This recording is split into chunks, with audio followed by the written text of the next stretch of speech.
Botanical insecticide আসলে use of বোটানির শব্দটার ভিতরে যেহেতু বোটানি শব্দটা আছে, তার মানে বোঝাই যাচ্ছে যে এটা প্ল্যান্ট, হ্যাঁ, it is come from plant, anything that come from plant is botanical সেটা। আর যেহেতু পারপোস্টাল আবার ইনসেক্টিসাইড, সেটা হলো ইনসেক্টিসাইড। তাহলে দুইটা জিনিস এখানে কিন্তু মানে স্পষ্ট বোঝা যাচ্ছে। একটা হলো যে প্ল্যান্ট থেকে আমরা যে এক্সট্রাক্ট গুলা পাচ্ছি, প্ল্যান্ট থেকে যে প্রোডাক্ট গুলা পাচ্ছি, সেই সবগুলোই এনিথিং, এনি কেমিক্যাল হোক, সেটা এক্সট্রাক্ট করে নেওয়া যেতে পারে বা পিউরিফাই করা যেতে পারে।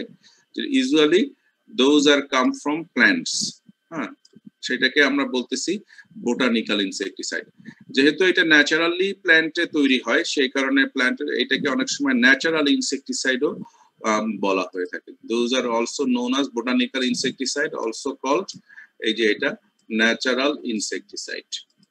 ঠিক আছে, এখন ন্যাচারাল ইনসেক্টিসাইড যখন বলা হচ্ছে, তার মানে আমরা সবসময় মনে থাকবো, তোমরা কিন্তু প্রায় বিভিন্ন জায়গায় নাম শুনে থাকবা, এই শব্দটাকে বলে medicinal plants. Medicinal plants. The medicinal plants is a very good source of different আসলে chemicals, সেগুলোর মেডিসিনাল ভ্যালু থাকে, আমরা খাওয়ার পরে সেটা পাই।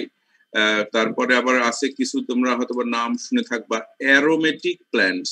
অ্যারোমেটিক তার মানে অ্যারোমেটিক প্ল্যান্টস বলতে শব্দটার ভিতরে যেহেতু অ্যারোমেটিক আছে, সো দিস প্ল্যান্টস বা প্ল্যান্টস এর ক্ষেত্রে যে পার্টস গুলো পাওয়া যায়, ফ্লাওয়ার বলো, তারপরে রুট, স্টেম, যেটাই ইউজ করি না কেন, লিভস, এগুলো আমার তরকারিতে বা সেটা সুঘ্রাণের কাজে আমরা সাধারণত ব্যবহার করি।